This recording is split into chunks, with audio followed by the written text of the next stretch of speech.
Salam sejahtera bagi saudara-saudara semua.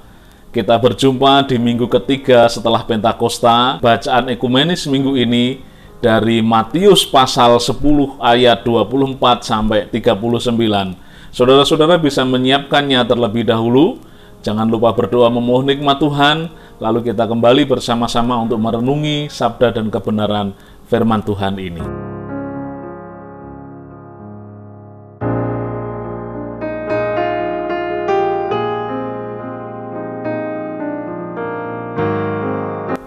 Seorang murid tidak lebih daripada gurunya, atau seorang hamba daripada tuannya.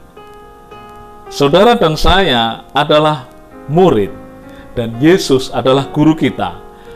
Kita adalah hamba, dan Yesus adalah Tuhan kita. Apa artinya saudara-saudara yang dikasih Tuhan? Secara sederhana begini, bahwa murid itu identik dengan gurunya. Hamba itu identik dengan tuannya. Nah, saya dan saudara sebagai murid ya identik dengan guru kita, yaitu Yesus Kristus. Nah, tentang apa? Dalam konteks apa? Identik dalam konteks apa? Nah, saudara-saudara yang dikasih Tuhan, kalau kita lihat bahwa pasal yang ke-10 adalah berbicara tentang pengutusan murid-murid, saudara. Nah, menarik sekali bahwa murid-murid itu diutus seperti domba di tengah-tengah serigala. Ayat yang ke-16, menarik sekali, seekor domba diutus seperti di tengah-tengah serigala. Wah, ini tentu sesuatu yang sangat tidak berimbang. Tetapi kalau kita perhatikan kemudian di dalam ayat yang ke-26, janganlah takut terhadap mereka. Nah, saudara, kita murid, Yesus itu gurunya. Kita diutus untuk mengerjakan pekerjaan pelayanan, pewartaan kabar baik. Tetapi pengutusan itu seperti ketika kita diutus seperti domba di tengah-tengah serigala. Tetapi, ini kan menakutkan. Tetapi Yesus berkata, jangan kamu takut terhadap mereka. Terhadap siapa? Terhadap serigala-serigala itu. Nah, apa serigala-serigala itu, saudara? Serigala-serigala bolehlah kita terjemahkan seperti tantangan, hambatan, gangguan, dan bahkan orang-orang yang membenci pewartaan kabar baik dan pewarta itu sendiri. Nah, saudara-saudara, kebencian, fitnah, ketidaksukaan, aniaya, halangan, rintangan ini kan sudah dialami oleh Tuhan Yesus ketika Yesus berkarya di dunia. Nah, maka kemudian kita bisa mengerti bahwa seorang murid tidak lebih dari gurunya. Artinya, apa yang dialami oleh Tuhan Yesus itu juga akan kita alami. Kira-kira begitu. Jadi, ketika Yesus menderita, ketika Yesus mengalami tantangan, gangguan seperti itu, ya jangan heran ketika kemudian saya dan saudara di dalam mengerjakan tugas pelayanan ini juga akan menghadapi berbagai tantangan, berbagai gangguan, berbagai hambatan, kebencian, fitnah, seperti yang dialami oleh Tuhan Yesus. Tetapi Tuhan Yesus berkata, jangan kamu takut. Jangan kamu takut. Nah, saudara-saudara yang dikasih Tuhan, nah, jangan takut ini jangan diterjemahkan sebagai bahwa kita akan melawan mereka, kita akan membalas mereka. Oh, benci saya ya balas tak benci, menghadang saya ya balas, rawe-rawe rantas, malang-malang putung, lalu gedubrak-gedubruk seperti itu. Tidak begitu. Lihat, domba tidak didesain untuk melawan. Domba tidak didesain untuk kemudian memiliki persenjataan untuk menyerang. Nah, apa yang harus kita lakukan? Ya, kita seperti Yesus berkata, ya Bapa, ampunilah mereka, karena mereka tidak tahu apa yang mereka perbuat. Kita mengampuni, kita melawan dengan senjata apa? Kasih. Kita melawan dengan senjata apa? Pengampunan. Kita melawan dengan senjata apa? Mempertahankan diri dengan senjata apa? Kasih yang diberikan Tuhan kepada saya dan saudara. Ya, Yesus berkata, jangan takut.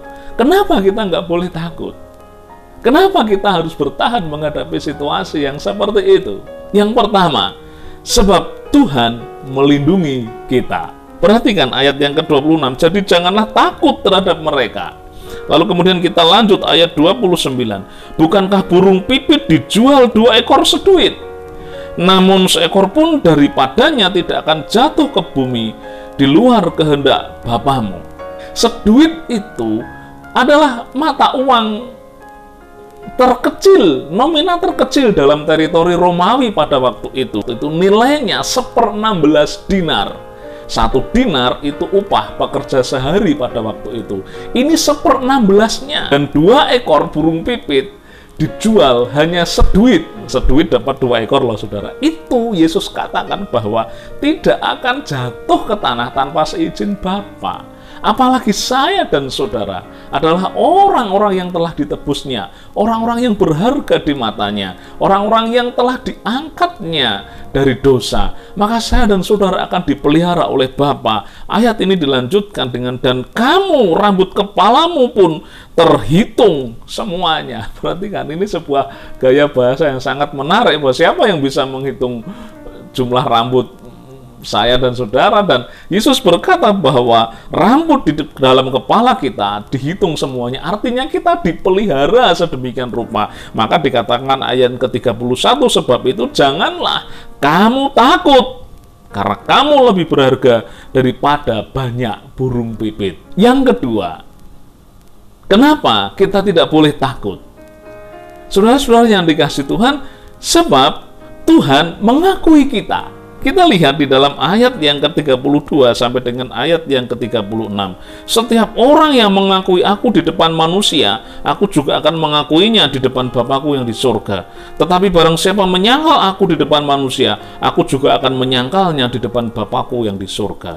Nah, saudara-saudara yang dikasihi Tuhan, kita kembali kepada apa yang sudah saya sampaikan di awal, bahwa ketika Yesus mengutus murid-murid, ketika Tuhan Yesus mengutus saya dan saudara, diibaratkan seperti domba di tengah-tengah serigala. Nah, dalam situasi yang seperti itu, ada potensi bagi saya dan saudara untuk menyangkal Tuhan Yesus. Ada potensi bagi saya dan saudara untuk meninggalkan iman kita, untuk kita malu, untuk kita takut, untuk kita bersembunyi, saudara, untuk menyembunyikan iman supaya kita aman, saudara-saudara yang kasih Tuhan, atau kita bisa diterima oleh kelompok-kelompok yang membenci kita.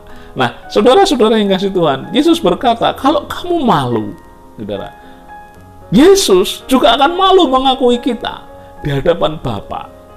Jadi dalam situasi yang penuh tantangan itu, kita dituntut untuk menjadi orisinil, untuk tetap menunjukkan identitas kita dengan tetap mengasihi orang-orang yang membenci kita, dengan tidak melawan orang yang membenci kita. Ini persoalan yang tidak mudah, saudara-saudara yang kasih Tuhan. Ini tantangan yang luar biasa. Kita memelihara iman, kita tetap orisinil sebagai orang Kristen, sebagai orang percaya.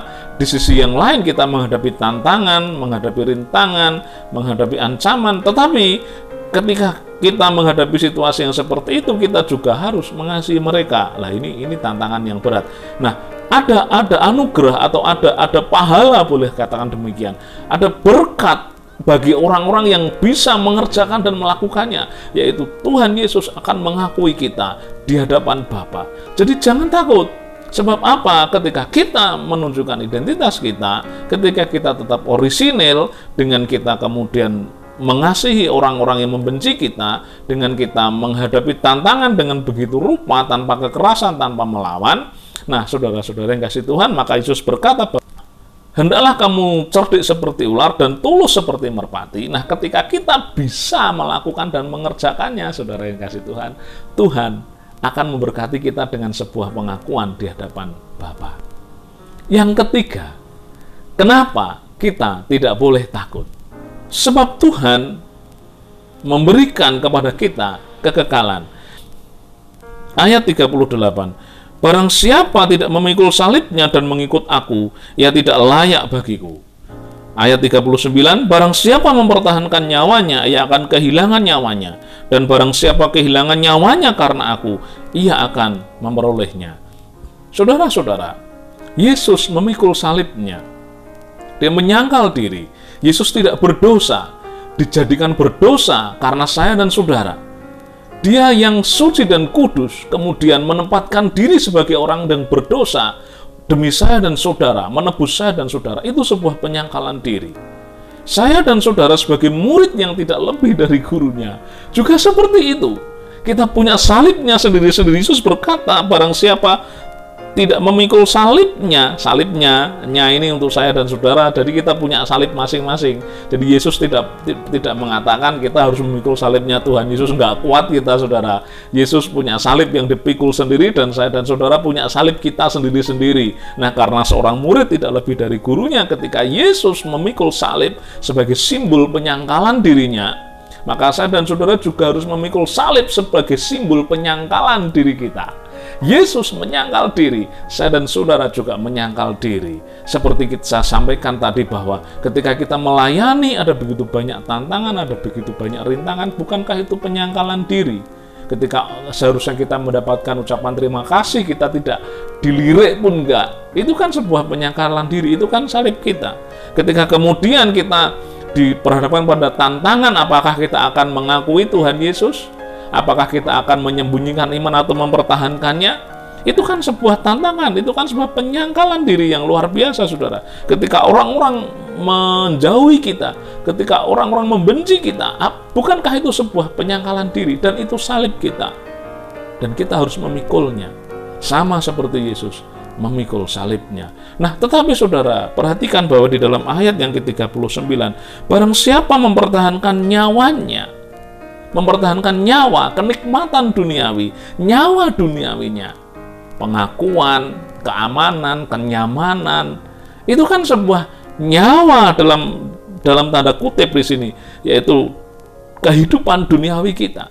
Barang siapa mempertahankan itu, dia akan kehilangan nyawanya. Dia akan kehilangan nyawa yang berikutnya, yaitu kekekalan, kehidupan yang kekal. Karena kita lebih memilih untuk mempertahankan nyawa duniawi, maka kita akan kehilangan nyawa kita yang kekal, kehidupan kekal kita bersama dengan Tuhan.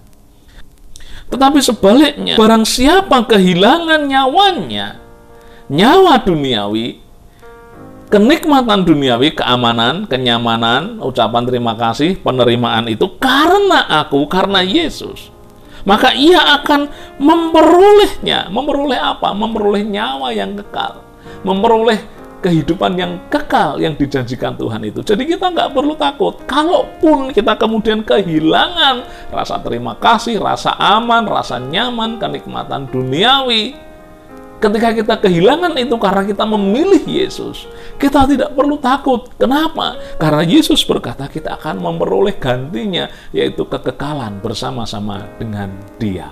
Saya dan saudara diutus oleh Tuhan di tengah-tengah dunia sebagai muridnya untuk mewartakan kabar baik, meski seperti domba di tengah-tengah serigala. Jangan takut, Tuhan menjaga dan memelihara kita. Dia mengakui kita di hadapan Bapa. Dia juga akan memberikan saya dan saudara hidup yang kekal ketika kita mampu mengerjakannya dengan tulus dan sungguh-sungguh. Kiranya Tuhan memberkati kita semua. Amin.